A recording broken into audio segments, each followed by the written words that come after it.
Hello everyone, my name is Anuj Kumar. I work with the energy practice of Klein and Company.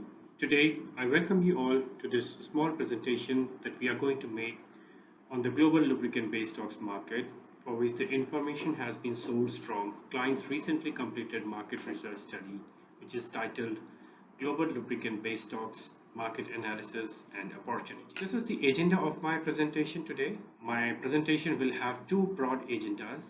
First, I'll discuss about what has been the market for base oils in the year 2020, that is the current base stocks market.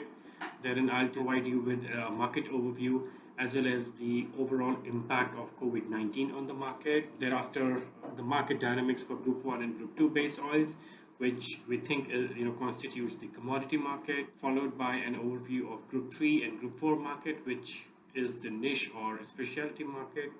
And the second section would be on providing market outlook and then summarizing the findings of the report.